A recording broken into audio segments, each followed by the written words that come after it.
لله الحمد لله وكفى وسلام على عباده الذين اصطفى خصوصا على أفضلهم وخاتم النبيين محمد الأمين وعلى آله وصحبه أجمعين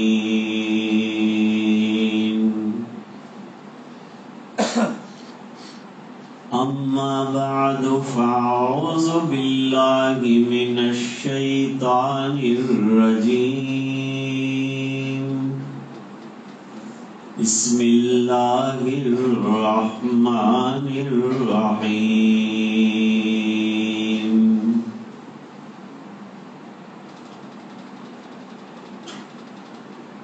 الف لام میم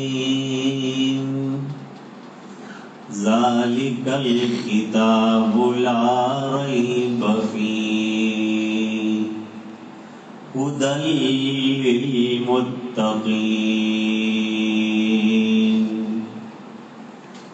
صدق الله العظيم.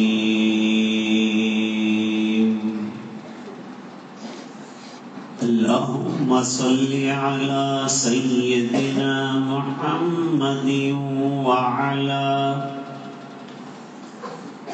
وعلى آل سيدنا محمد وبارك وسلم.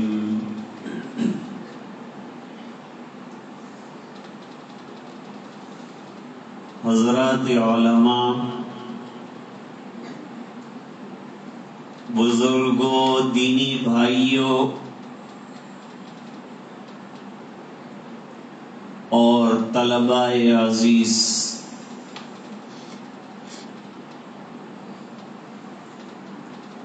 سب سے پہلے تو اللہ جل جلالہ عم نوالہ کا شکر بجا لاتے ہیں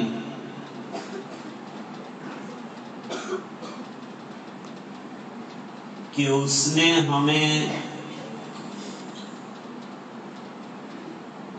حفظ قرآن کریم کی تکمیل کے سلسلے کی ایک نورانی مجلس منعقد کرنے کی سعادت بخشی.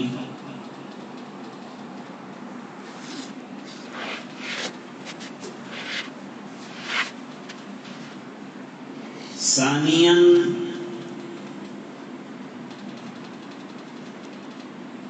وہ اساتذہ کرام جنہوں نے ان طلباء عزیز پر محنت کی، ان کو کام کا بنایا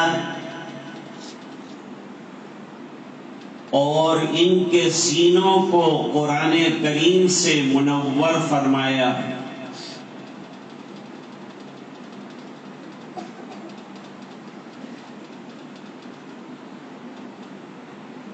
نمبر 3،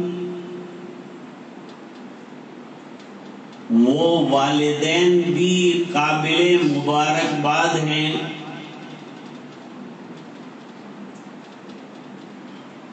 جنہوں نے اپنے جواہر پاروں کو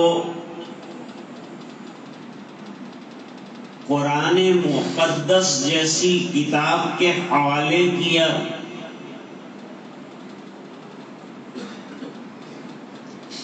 اور آج وہ اس قابل ہو گئے کہ انہیں آخرت میں تاج پوشی سے نوازا جائے، ان کے درجات کو بلند کیا جائے اور یہ اولاد ان کے لیے جنت میں جانے کا وسیلہ بن جائے.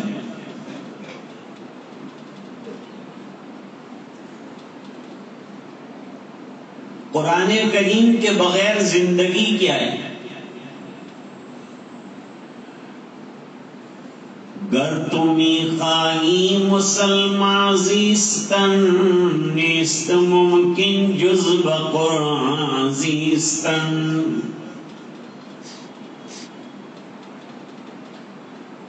اگر اسلامی اعتبار سے زندگی گزارنا،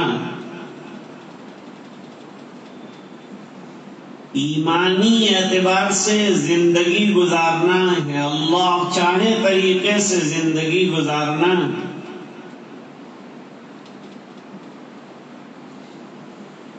تو دو چیزیں ہمارے لیے لازم ہیں.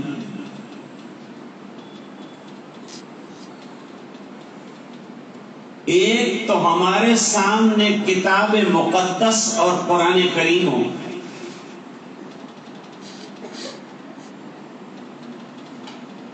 دوسرا عملی قرآن کریم نبی کریم صلی اللہ علیہ وسلم کی زندگی ہو.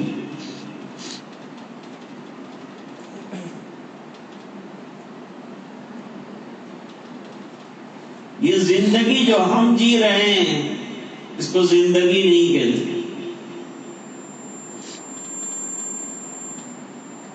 زندگانی نتواں گفت حیات کے مراس، زندہ آنست کے بعد دوست وصال دارد.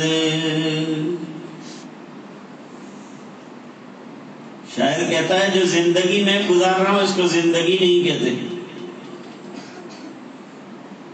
زندہ تو وہ ہے جس کا قرآن کریم سے اور سرکار سے رشتہ ہے، رابطہ ہے.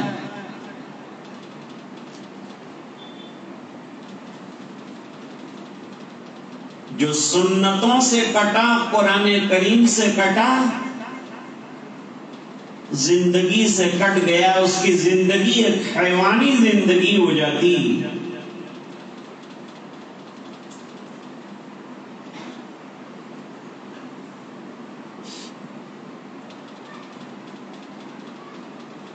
اقبال تو دوسری بات کرتے ہیں، ملت سے رابطہ استوار رکھ، پیوستہ رہ شجر سے امید بہار رکھ.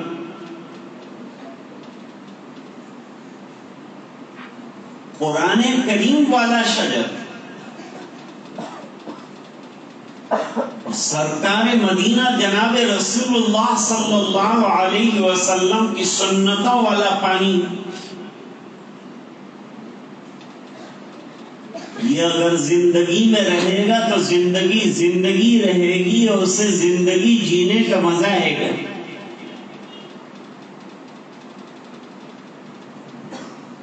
مال ہے، دولت ہے، نعمتیں ہیں، گاڑیاں ہیں، یہ سب آسائش اور آرام کی چیزیں جو ہیں یہ عارضی، ٹیمپرری.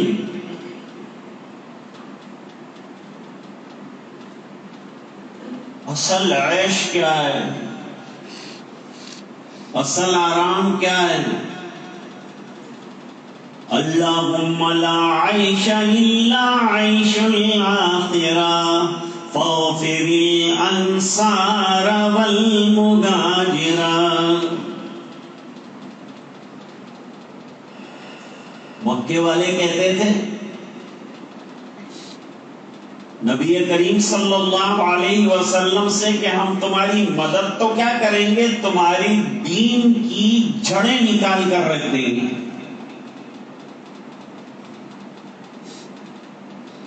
مکے والوں نے کوئی مدد نہیں کی، لیکن دین کی اللہ نے مدد کی. دین کی نصرت کے لیے اللہ نے قرآن کریم میں فرمایا کہ اگر تم نہیں مانتے تو ہم دوسرے لوگوں کو تیار کریں گے اور وہ دین کا بہترین کام کریں گے. چنانچہ جب مشرکین نے کام نہیں کیا تو مہاجرین کو مکے سے اٹھایا اور مدینہ منورہ لے گئے، اور وہاں ایک جماعت تیار فرمائی انصار کی، جنہوں نے جان اور مال دونوں لگایا دین کے لیے۔ دین کی بقا کے لیے دو مجاہدوں کی ضرورت اور دو قربانیوں کی ضرورت ہے، ایک جانی قربانی دینی پڑتی ہے، ایک مالی قربانی دینی پڑتی ہے۔ دین کو آگے بڑھانے کے لیے اور زندگیوں میں لانے کے لیے خود ہم کو قربانیاں دینی پڑے گی تو دین زندگیوں میں زندہ ہوگا، آئے گا۔ دین سے تعلق ہوگا، دین کے لیے کچھ لگایا ہوگا، اپنی اولاد کو سکھایا ہوگا، تربیت کی ہوگی، تو انشاءاللہ یہ تربیت کرنا، یہ محنت کرنا کام آ جائے گا، اور ہمارا دنیا اور آخرت میں بیڑا پار ہو جائے گا۔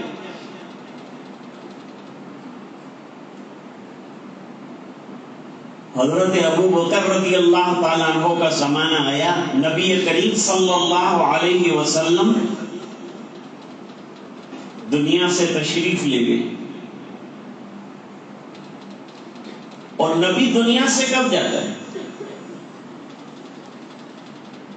جب دنیا میں نبوت کا مشن پورا نہیں ہو جاتا، کمپلیٹ نہیں ہو جاتا، وہاں تک اللہ تعالیٰ اپنے نبی کو بیچ میں سے نہیں بلاتا۔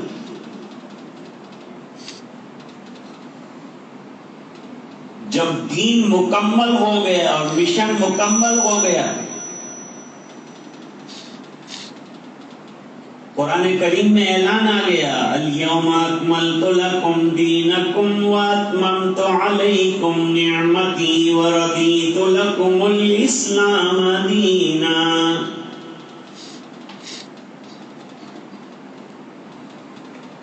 تو اب اللہ تعالیٰ نے فرمایا کہ رسول تیاری کر لو، آنے کا وقت ہو گیا، مشن پورا ہو گیا۔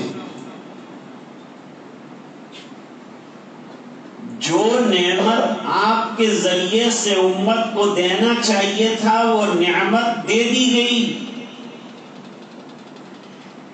اب دنیا میں آپ کا زیادہ قیام نہیں ہے۔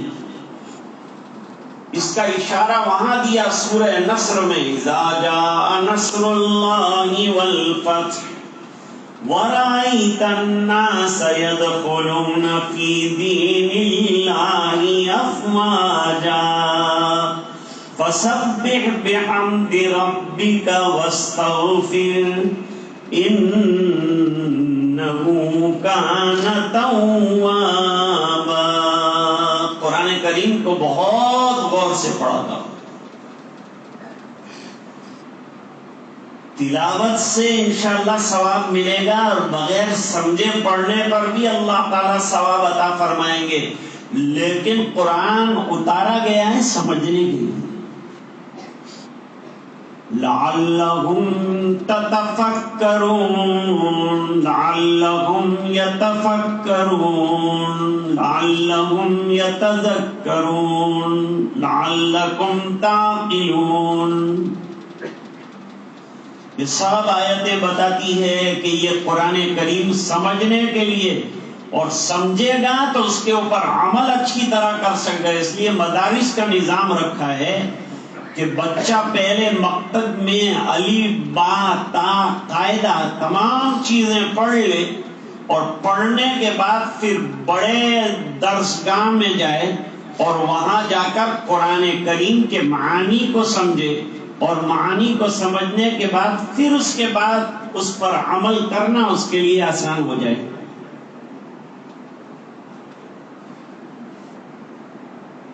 تو تاجدار مدینہ جناب رسول اللہ صلی اللہ علیہ وسلم دنیا سے اپنا مشن پورا کر کے تشریف لے گئے، اور بہت سے اشارے ایسے کر گئے جس سے پتہ چلتا ہے کہ خلافت حضرت ابو بکر رضی اللہ تعالیٰ عنہ کو ملے گی۔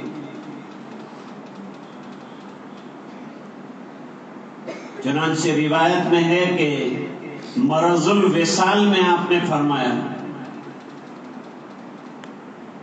سدو کل خوخۃ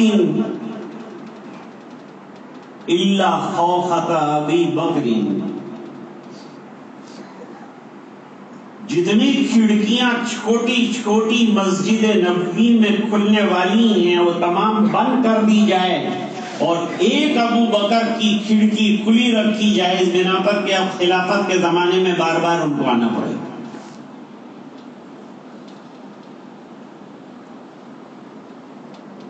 اور خلافت سے پہلے نبی کریم صلی اللہ علیہ وسلم نے 17 نمازوں میں حضرت صدیق اکبر رضی اللہ تعالیٰ عنہ کو امام بنوایا۔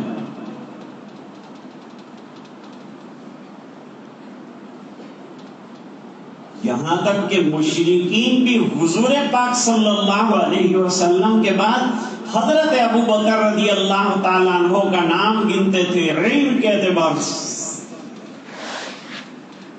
اب ایک واقعہ سناتا ہوں پھر بات ختم کروں۔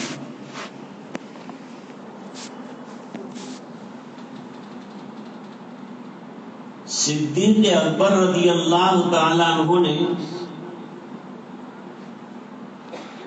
اپنے گھر کے آنگن میں ایک مسجد بنایا تھا۔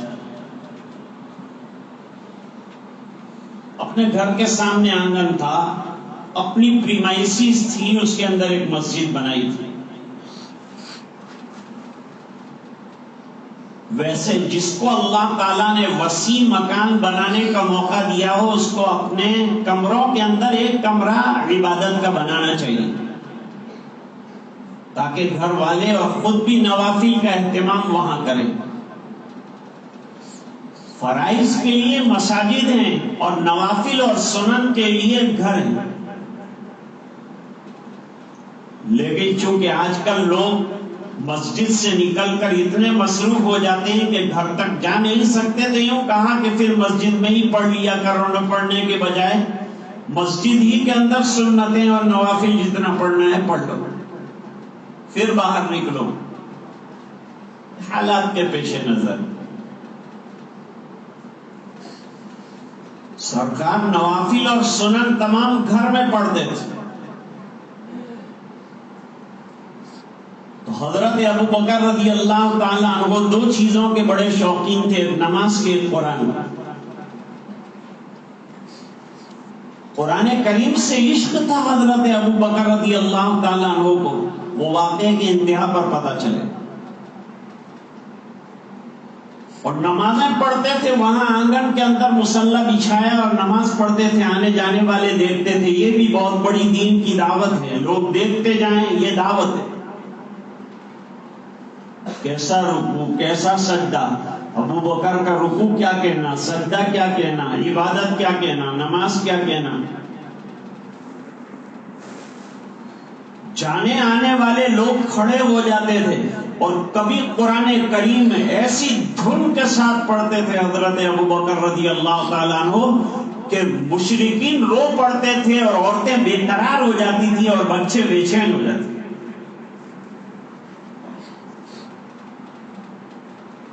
تو انہوں نے پابندی لگائی کہ تمہارا یہ مسجد جو ہے نا بند کرو، ہم کو خطرہ ہے کہ تم قرآن پڑھتے رہو گے اور ہمارے بچے مسلمان ہو جائیں گے۔ قرآن کریم میں اللہ نے وہ تاثیر رکھی ہے کہ غیر بھی سنے گا تو متاثر ہوئے بغیر اور امپریس ہوئے بغیر نہیں رہے گا۔ یہ خوبی اللہ تعالیٰ نے کلام مجید میں رکھی ہے۔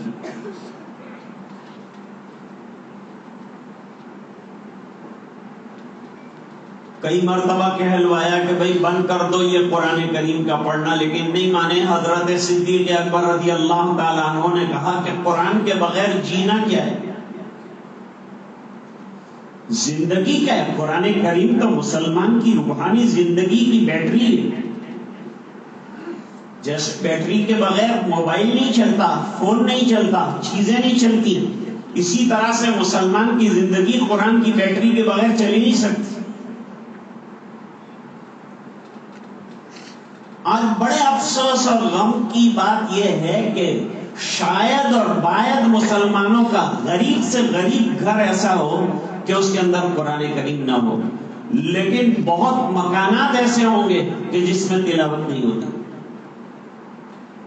قرآن کریم رکھنے کے لیے نہیں، سجانے کے لیے نہیں، جہیز میں دینے کے لیے نہیں، بلکہ قرآن کریم تلاوت کرنے کے لیے ہے، اور جتنا ہو سکے قرآن کریم کی تلاوت کرو۔ اور یہ عذر نہیں ہے کہ کوئی یوں کہے کہ مجھے قرآن پڑھنا نہیں آتا۔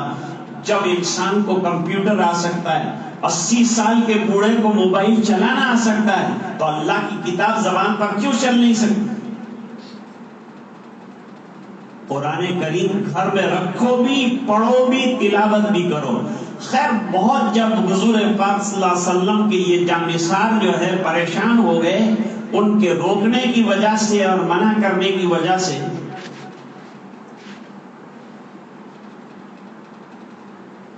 تو پھر انہوں نے راتوں رات رفتے سفر باندھ لیے، رفتے سفر باندھا اور روانہ ہو گئے جنگل میں، چلے جا رہے ہیں، مکہ چھوڑ رہے ہیں۔ اور مکہ چھوڑنے کی وجہ یہ ہے کہ جہاں قرآن کریم نہ پڑھنے دیا جائے وہاں رہ کر کیا کروں؟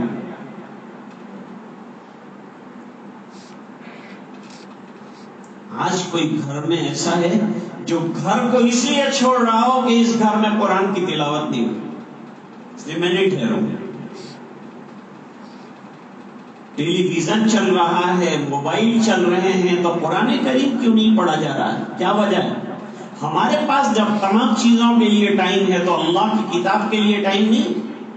روزانہ صبح میں وقت نکالو اور اللہ کی کتاب کے پڑھنے کا مزاج بناؤ۔ گھر میں یہ جو جنات اور بھوت اور بابا اور فلاں آ رہے ہیں، یہ سب کو اگر روانہ کرنا ہو تو قرآن کی تلاوت شروع کر دو۔ رحمتوں کا نزول ہوتا ہے قرآن کریم کی تلاوت۔ ماں بہنوں کو اکثر شکایت ہوتی ہے کہ ہمارے گھر میں باہر کا اثر ہے، اندر کا اثر پیدا کرو، یعنی قرآن کریم کی تلاوت کا اثر پیدا کرو تو باہر کا اثر باہر چلا جائے گا۔ راستے میں ایک صاحب ملے، مشرکین کے سرداروں میں ایک سردار تھے ابن الدغنہ۔ ابو بکر کہاں جا رہے ہو؟ ابو بکر جو ہے مکے کے شریف لوگوں میں شمار تھے، بڑے خاندانی انسان مانے جاتے تھے، اگرچہ وہ اسلام لانے کی وجہ سے مبعوث تھے لیکن عزت کی نظر سے دیکھے جاتے تھے۔ یہ بڑی بات ہے کہ آدمی عزت کی نظر سے دیکھا جائے۔ اوصاف اور اخلاق ہمارے اندر جب پیدا ہو جائیں گے تو غیر بھی جو ہے وہ عزت کی نظر سے دیکھے گا۔ میرے والد صاحب جب گھر سے نکلتے تھے تو غیر مسلم قطار بنا کر کھڑے ہو جاتے تھے اور پرنام کرتے تھے۔ ان سے کہا جاتا تھا کہ آپ جو ہے مندر جائیے، درشن کیجئے، سوریہ کا جو ہے آپ کو پوجا کرنی ہے وہ کیجئے۔ یہ ان کے لیے کیوں؟ یہ تو مسلمان ہیں، ان کے لیے کیوں خواہ پرنام کرنے کے لیے کھڑے ہوتے ہیں؟ کہتے ہیں ہم نے دنیا میں رشی منی مہا پروش دیکھے لیکن ان کے جیسا نہیں دیکھا۔ ان کا چلنا دیکھو، ان کی نگاہیں دیکھو، ان کی رفتار دیکھو، ان کا بولنا دیکھو، ہر چیز چاہتی ہے کہ ان کی طرف کھینچ جائے۔ آج مسلمانوں کو اپنے اندر اخلاق عالیہ پیدا کرنے کی ضرورت ہے، اور اخلاق عالیہ حضور پاک صلی اللہ علیہ وسلم کی سیرت مقدسہ کو پڑھنے سے انشاءاللہ آئے گا۔ سیرت کے مہینے میں صرف سیرت کا بیان سن کر فارغ نہیں ہو جانا ہے، بلکہ سیرت زندگی بھر کی ضرورت ہے ہماری، اور زندگی بھر کی چیز ہے کہ سرکار کا ایک ایک نقش پا جو ہے وہ دیکھا جائے۔ کہاں جا رہے ہیں؟ کہاں چھوڑ رہا ہوں مکہ مکرمہ۔ اتنی پیاری زمین چھوڑ رہے ہو؟ کہ زمین پیاری، مقام پیارا ہے، وہاں پیارا نبی ہے، لیکن اس لیے چھوڑ رہا ہوں کہ وہاں مجھے اللہ کا کلام نہیں پڑھنے دیا جاتا۔ اس کے لیے پیارا وطن چھوڑ رہا ہوں۔ قرآن کریم کی عظمت دیکھیے، قرآن کریم کی بزرگی دیکھیے، کہ اس قرآن کریم کے لیے وطن چھوڑنے کو تیار ہے اور ہجرت کرنے کو تیار ہے. ہجرت کرنا کوئی آسان کام نہیں، سب کچھ چھوڑنا پڑتا ہے.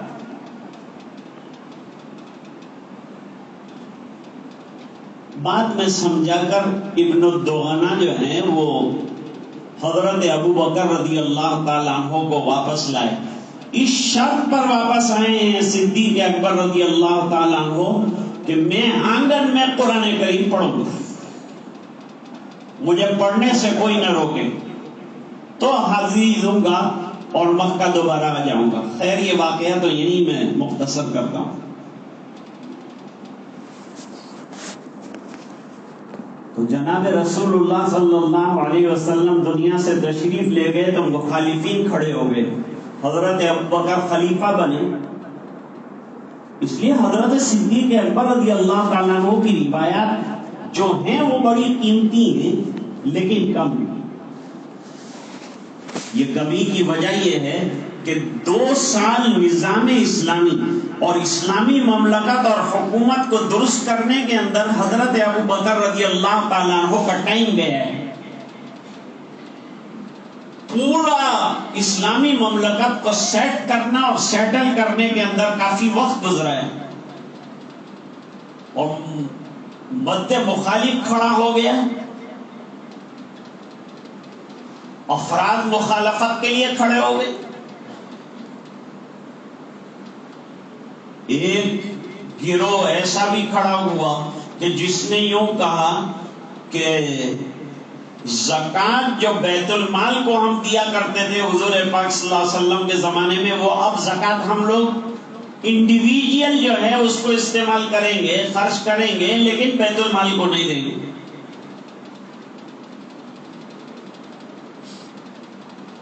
حضرت ابوبکر رضی اللہ تعالیٰ عنہ نے دین کے لیے جان بھی لٹائی ہے اور مال بھی لگایا، جتنا تھا سب لگا دیا ہے. غزوہ تبوک کے موقع پر گھر کا جتنا اثاثہ تھا وہ تمام لا کر رکھا ہے اور سب حضور پاک صلی اللہ علیہ وسلم کے قدموں میں ڈالا ہے. دین کے لیے بڑی قربانیاں، یہ دین بڑا ہے تو بڑی قربانیاں مانگتا ہے، بڑی قربانیاں چاہتا ہے، مالی قربانیاں.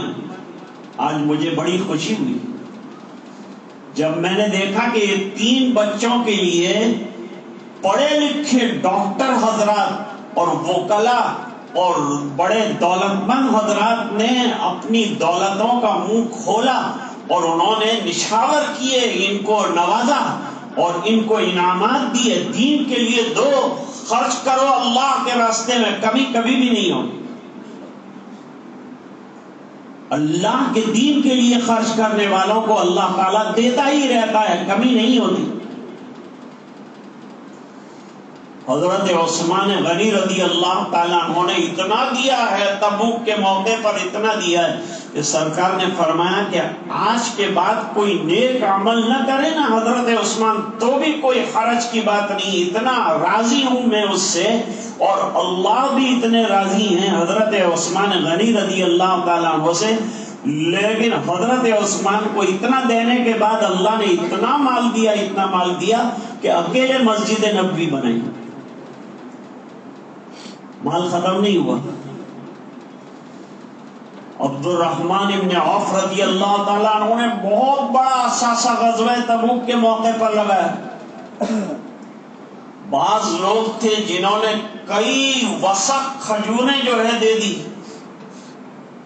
غربت نہیں آئی. اللہ کے راستے میں خرچ کرنے سے غربت نہیں آئے گی بلکہ مالداری آئے گی.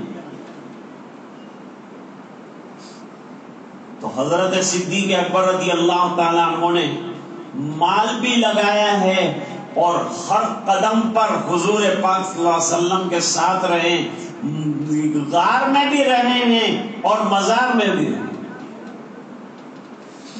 حضرت ابوبکر رضی اللہ تعالیٰ عنہ یار غار بھی ہیں، یار مزار بھی ہیں.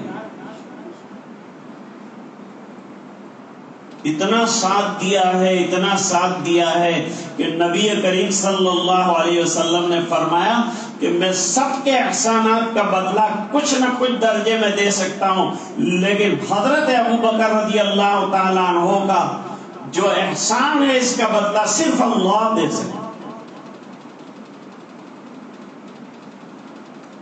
اس نعمت سے نوازا گیا ہے جس نے اتنا اپنے باغ کو سینچا ہو اور خون جگر دیا ہو، اس کے سامنے اس کے باغ کو اجاڑا جائے اور اس کے باغ کے پودے کی کلی کو مسلا جائے تو وہ برداشت نہیں کر سکتا۔ حضرت ابو بکر رضی اللہ تعالیٰ عنہ نے فرمایا کہ میرا زندہ رہنا ہی دین کے لیے ہے، میں زندہ ہی دین کے لیے رہ رہا ہوں، اور میرے سامنے دین کو برباد کیا جائے میں برداشت نہیں کر سکتا۔ آج ہمارا حال یہ کہ اپنے ہاتھوں سے ہم دین کو برباد کرنے پر تلیں۔ ابھی مولانا نے چند نمونے اور چند مثالیں جو ہیں وہ دی۔ نوجوان اپنا اسٹائل نہیں بدلتا، نوجوان کا رخ میدانوں سے مسجد کی طرف نہیں آتا، نوجوان اپنے بالوں کو نہیں سنوارتا اور سرکار کے طریقے پر نہیں کرتا۔ کھیل کے میدان اس کا مرکز بن گئے ہیں، رات دیر تک موبائل میں مصروف رہنا اس کی زندگی کا حصہ بن گیا ہے، نمازوں سے دور ہے، علماء سے دور ہے۔ اللہ نے آپ کے شہر میں علماء ہی علماء رکھے ہیں، فائدہ اٹھاؤ اور استفادہ کرو ورنہ محروم کر دیے جاؤ گے۔ ان کی قدردانی کرو، ان سے قرآن کریم سیکھو، ان سے نمازیں سیکھو، ان سے زندگی سیکھو، ان سے اسوہ رسول سیکھو، اور برائی کرنے کے بجائے ان کی باتوں کو مانو۔ یہ اپنے جیب سے کوئی بات نہیں کہتے، ہر چیز کہتے ہیں تو کتاب و سنت کی روشنی میں کہتے ہیں، اور ہمدردی ہے کہ آپ کی زندگی میں کتاب و زندگی رسول اللہ صلی اللہ علیہ وسلم کی سیرت آ جائے اور کتاب مقدس کے بہترین اسباق آ جائے۔ حضرت ابو بکر رضی اللہ تعالیٰ عنہ نے فرمایا اَيُنْقَصُ الدِّينُ وَأَنَا حَيٌّ، کیا میری آنکھوں کے سامنے میرا لگایا ہوا باغ، قربانیاں دیا ہوا باغ اجاڑا جائے اور میں بیٹھ کر دیکھتا رہوں؟ آج امت دیکھ رہی ہے کہ دین اجڑ رہا ہے اور ہم بیٹھے ہوئے ہیں، مسجدوں پہ حملہ ہو رہا ہے، ہم بیٹھے ہوئے ہیں۔ یہ صحیح بات کہی مولانا نے کہ ہمیں بیدار ہونے کی ضرورت ہے، ہمیں جاگنے کی ضرورت ہے۔ آج کی سب سے بڑی تکلیف یہ ہے کہ ہم اخبار بھی پڑھتے ہیں، خبریں بھی آتی ہیں، دل کانپتا بھی ہے، ہلتا بھی ہے، جلتا بھی ہے، لیکن ہم پھر بھی بیدار نہیں ہوتے، جہاں ہیں وہیں سن کر بیٹھے رہتے ہیں۔ وائے ناکامی متائے کارواں جاتا رہا، اور کارواں کے دل سے احساس زیاں جاتا رہا۔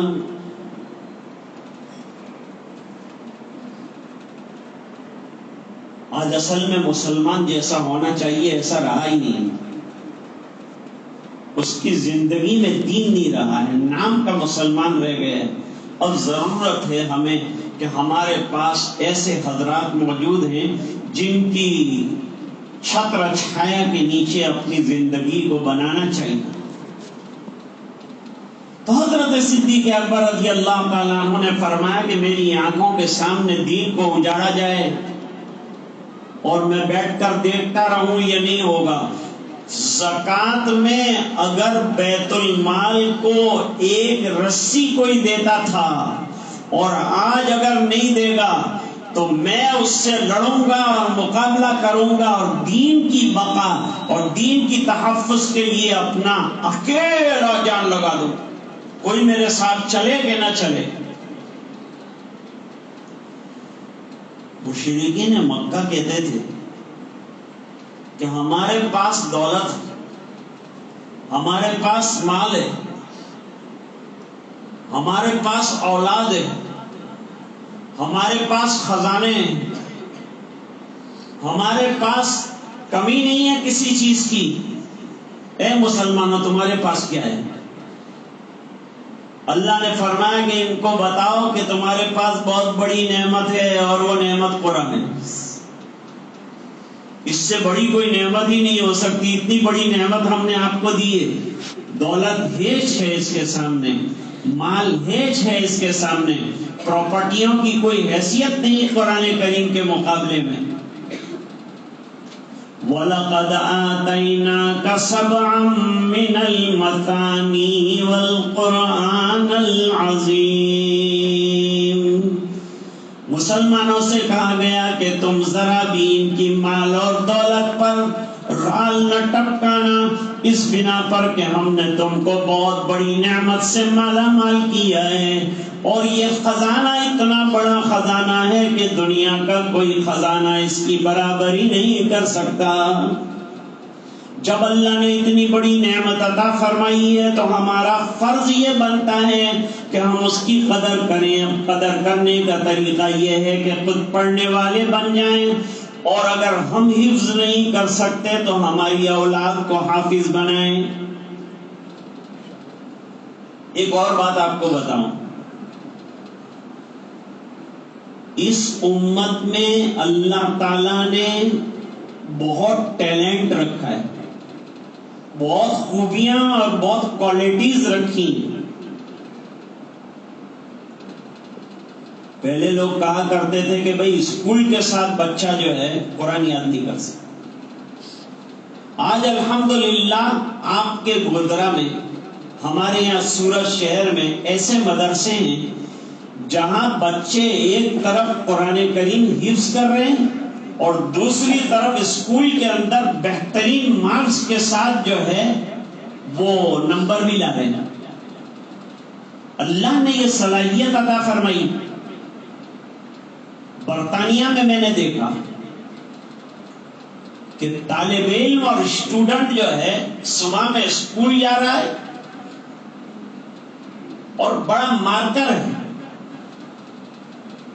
اور دوپہر کے بعد آتا ہے تو کپڑے تبدیل کرتا ہے, صافہ اور تمام چیزیں باندھ کر باقاعدہ جو ہے وہ مسجد میں آتا ہے اور قرآن کریم حفظ کرتا ہے. کئی 100 بچوں نے اس طرح سے کالج کا لیول بھی پورا کیا اور قرآن کریم ہی پورا نہیں کیا بلکہ عالمیت جو ہے اس کو بھی مکمل کیا. وہاں ایک پروفیسر ہیں, پروفیسر چاندیا,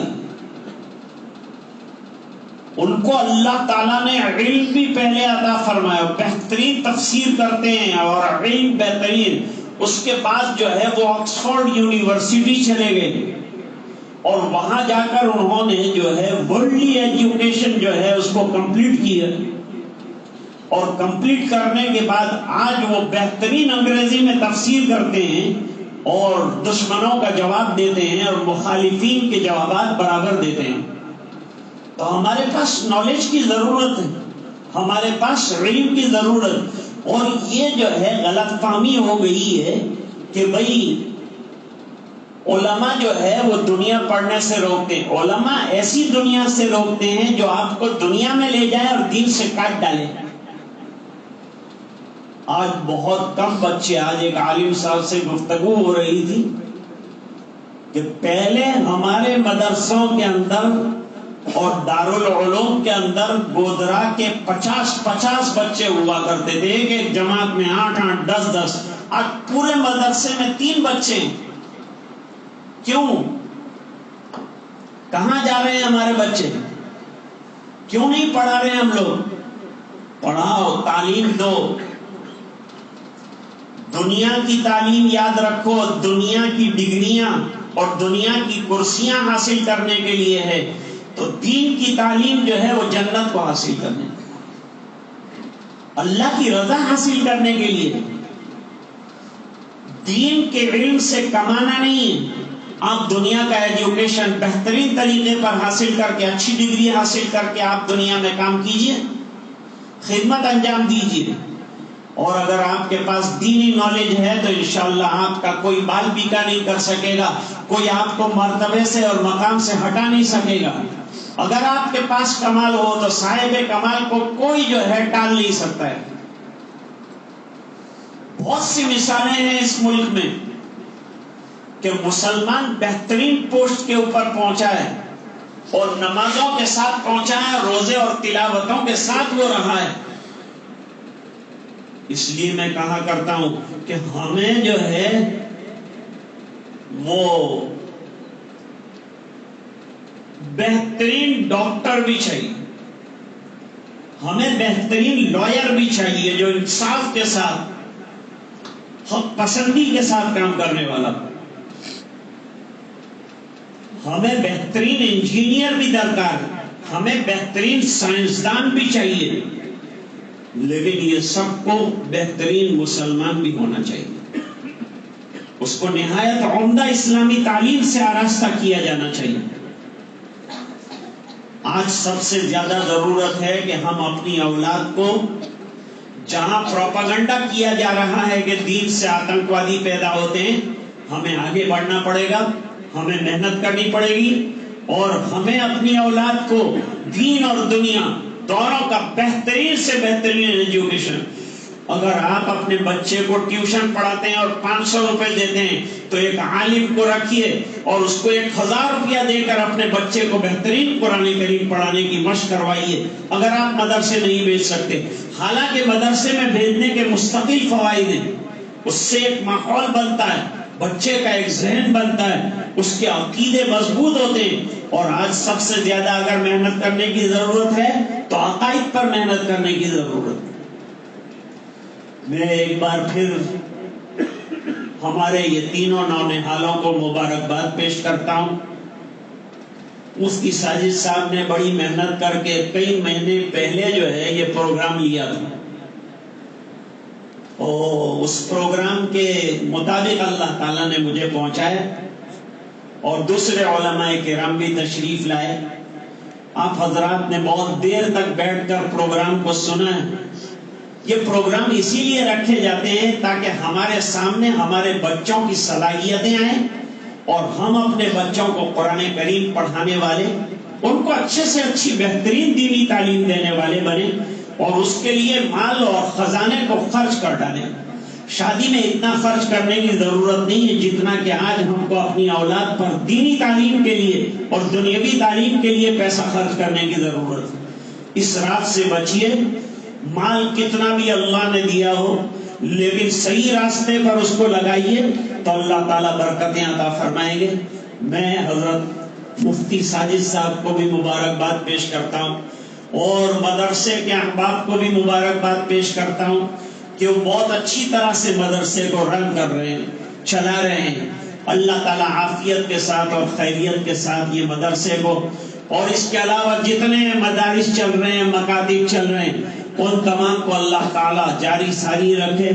ساتھ ہی ساتھ جن حضرات نے ان بچوں کی حوصلہ افزائی کی اور ان کے اساتذہ کرام کی حوصلہ افزائی کی اور اپنے جیب کے منہ کھولے اور بچوں کو عنایت فرمایا اور اساتذہ کو نوازا، اللہ تعالیٰ ان کو بھی جزائے خیر عطا فرمائے. وآخر دعوانا ان الحمد للہ رب العالمین.